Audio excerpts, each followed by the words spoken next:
Good evening, ladies and gentlemen. Today we are back with another episode of this series where I go in depth into what I think each team drafting in the NBA lottery should do with their first round pick.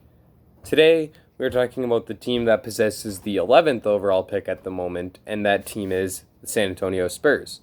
However, before I get into it and start talking about the Spurs, I want to remind you to leave a like and subscribe. I've been cranking out a lot of draft content recently, and after the draft is over, we'll be talking about free agency and the trade market a lot as well. So if you're interested in the NBA and you're excited for the off season, this is the place for you to be to get plenty of information and opinions on what certain teams should do this off season. But however, without further ado, let's get right into the San Antonio Spurs and talk about what they can do this season to continue to bolster their young core. Obviously, they are a little guard heavy in their young players at the moment, as their two best young guys are probably DeJounte Murray and Derek White. Lonnie Walker is another guard who has flash potential, Keldon Johnson as well. They do have some quality veteran players that were former All-Stars, are maybe on the downswing of their careers now, but at one point were excellent players in DeMar DeRozan and LaMarcus Aldridge. However, those guys could be moved on from, if not during this offseason, after this upcoming season. DeRozan has a player option for this upcoming season, and Aldridge will be a free agent regardless. So there's potential neither of those two guys are on their team, so I don't exactly view them as franchise pillars, and they're certainly not guys that they should be considering as that when they are making this draft pick. So when I talk about the Spurs making this pick, it's the 11th pick, so chances are a lot of the better guys in this draft won't be available. At this point, I'm assuming LaMelo Ball, James Wiseman, Anthony Edwards, Deni Avdija, Onyeka Okongwu, Killian Hayes, and Tyrese Haliburton will all be off the board at this point.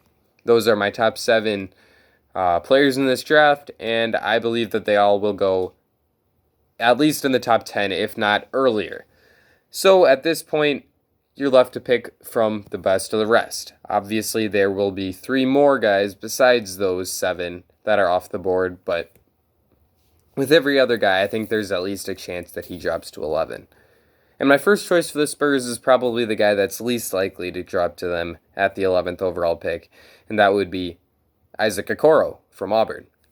Okoro is a big wing who possesses the ability to one day become an all-star if he can realize his potential as a shooter.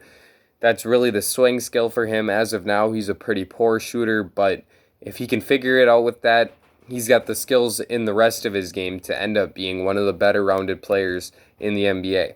He's an excellent defender.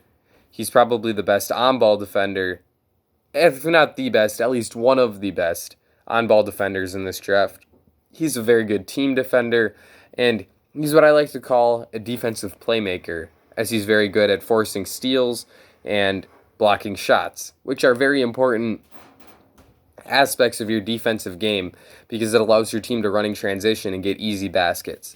So I think Okoro is going to be one of the more influential players on the defensive end of the floor in this draft, especially among perimeter players. Maybe he doesn't have the defensive player of the year potential that a guy like James Wiseman has, but Okoro can be a very good impact defender, and for that reason alone, I would like to take him if I were the Spurs.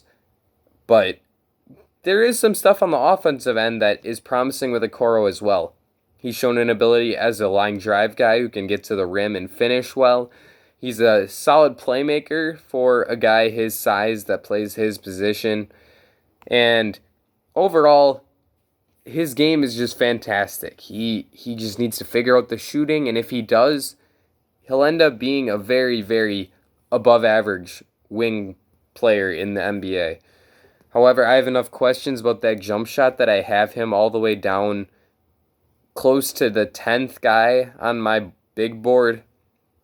He's around the 10th best prospect in my opinion in this draft, and I do think that the Spurs should take him if he's available there because he has more star potential than a lot of the other guys you're going to be seeing in this draft. Because like I said, if he figures that shot out, the ceiling is very high for him. But I do think there's a chance that he falls to the Spurs here. My next choice for the Spurs would be another guy that has some potential to be a building block for your franchise, and that's Obi Toppin. Not a big Toppin fan, I am. I'm actually, maybe you could call a Toppin hater. Lots of people have Obi in their top 5. I don't see it there. I don't see him being a top 10 player in this draft. I have too many questions about that defense. I think that his hip mobility is poor. He can't really guard in the post well. He can't switch on to guys 1 through 3 at all.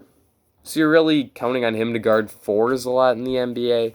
And with the importance of defensive versatility, a guy who can only guard one position is really going to be a liability. I just have too many questions there about Obi that it really overshadows the better parts of his game. He's a solid passer. He can rebound the ball well. As poor of a defender he is, maybe one day he could develop into a solid rim protector. He's one of the more athletic players in the draft, and he's a fantastic finisher. And he can also shoot the ball at a decent clip. However, it's just those defensive questions that have him dropping in the draft, in my opinion. And I wouldn't take him over Okoro if I were the Spurs, but he does have enough upside, especially on the offensive end of the floor. And he would be a solid complement for guys like Murray and White. So I would at least have him towards the top of my board if I were the Spurs. My next choice would be Patrick Williams. He's very close to Toppin, in my opinion, which is very different from what most people say. I actually think I would rather have Williams than Toppin, but for the Spurs in their young core, they have a lot of solid defenders. DeJounte Murray was one of the youngest players to ever make an all-defensive team. Derek White is a solid defender. Lonnie Walker and Keldon Johnson both have potential there. Jakob Poeltl, their young big man, is one of the better young big men defenders in the entire NBA. He's switchable and a good rim protector. So I do think that they should emphasize the offense, and I would take Toppin over Williams if I were in their possession. But Patrick Williams would be another excellent option for them. He's a bit of a project as his offensive game is extraordinarily raw. He only averaged about 9 points per game, I believe, for Florida State this past season, and he didn't start a single game. However, the defensive potential is just huge. I have him in a similar ballpark to Okoro in terms of potential impact on the defensive end of the floor. His ability as a shot blocker, rim protector, team defender, on-ball defender. The team defense is really the best part. He's one of the better team defenders in the draft. The on-ball stuff is very good, but not great, and could be improved upon, and that's what sets Okoro apart from Williams, in my opinion, on the defensive end of the floor. But I do think that Williams is going to be a fantastic defensive player. It just comes down to the offensive stuff. He's very raw, like I said before, but if you're the Spurs and you believe that you can develop his offensive game, this guy could be the steal of the draft and end up being one of the 5 best players in this draft if everything breaks right. My next choice would be to draft Devin Vassell from Florida State. That's right, back-to-back Florida State players, and both of them wings, which is a little interesting. I just think that Vassell has a lower ceiling than guys like Okoro, Toppin, and Williams, and for that reason, I wouldn't want him as badly as those 3 if I were the Spurs. Like I said before, they have some very good future complementary pieces, but I don't think they have that guy they're building around, so they very well should go star hunting, in my opinion, and that's why I have Vassell below those other 3 guys, despite having him above Toppin and Williams on my overall big board.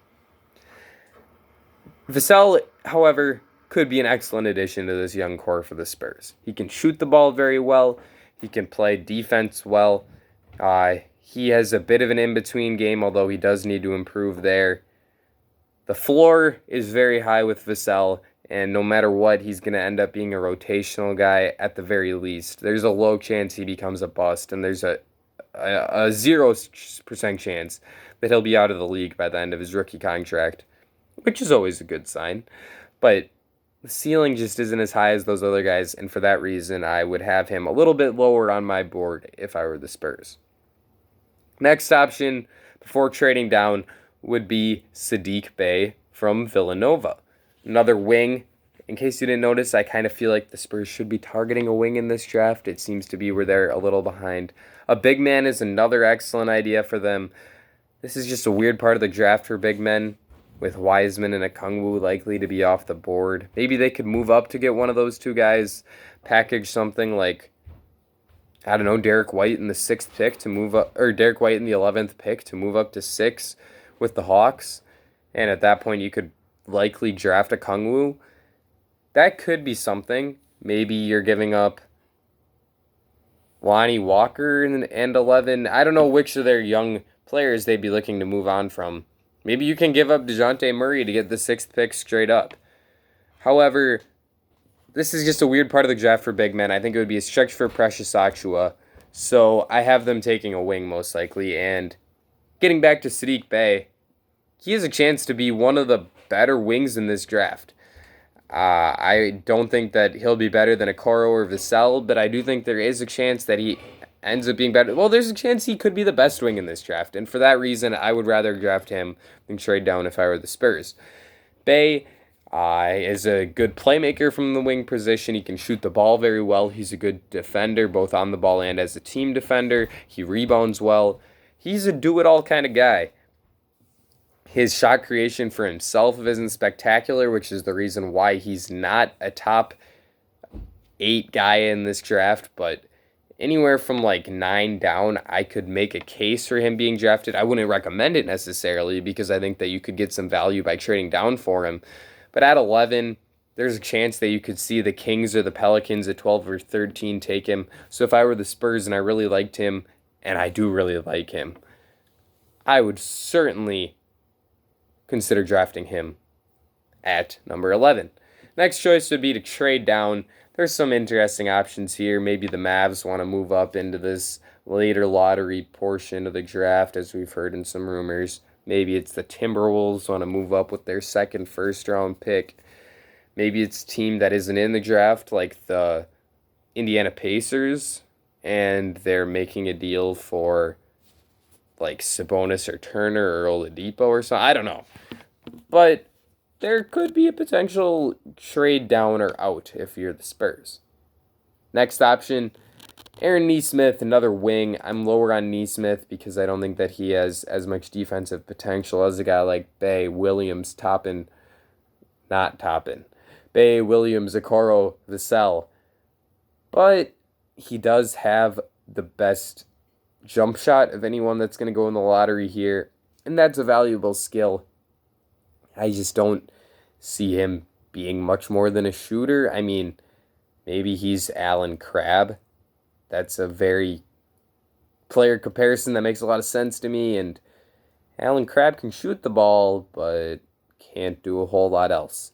So I don't think I would want that guy with the 11th pick if I were the Spurs, and I think that I'd rather trade down than get him, but if you see something else, if you think he can be a creator off the bounce, go ahead, but I don't see him as much more of a shooter. However, he's very good at coming off of screens, so shooting the ball off movement, he has some shot mobility, he can get the ball off from interesting positions, but I'm just not the biggest Nesmith fan because I don't see him being much more than a shooter. Next choice would be Precious Achiuwa. Like I said, actually, I think I would rather have Achiuwa than Nesmith if I were the Spurs. Like I said before, they do want a big man, and Achiuwa is probably the best remaining big man at this point of the draft. However, it's a bit of a reach, so I'd rather trade down than draft him here. Maybe you can get 2 first-round picks from the Celtics in exchange for this one and still draft Achiuwa if he's your guy with the 14th pick. So that's an idea, but Achiuwa has a chance to be a monstrosity on the defensive end of the floor. His offense, there's a lot of questions if he's going to be able to do much of anything, and he seems to think of himself as a star on the offensive end of the floor, makes some very questionable decisions. But the defensive potential is so huge, and if his interviews go well and you think that he is going to be convinced to kind of take a back seat on the offensive end of the floor and not be too aggressive there, he could be an excellent option for the Spurs. I would just rather trade down than draft him at 11. A couple other guys you could draft. Kira Lewis and Tyrese Maxey. Maxey and Lewis are both smaller guards who have potential to be starter level players in the NBA. It's just that the Spurs already have a bit of a logjam at the guard position with guys like Murray and White. So I would not prioritize drafting a guard here, and I would look to go with a wing or in the event that they really like Achua, a big man. These are the options I have laid out for the Spurs. My favorite ones would be drafting Isaac Okoro, then Obi Toppin, Patrick Williams, Devin Vassell, Sadiq Bey, trading down, drafting Precious Achua, Aaron Nesmith, Tyrese Maxey, and Kira Lewis. Let me know in the comment section down below what you think the Spurs should do with this pick. Leave a like and subscribe if you enjoyed this video. That's it for me. Ladies and gentlemen, I will see you all again very soon.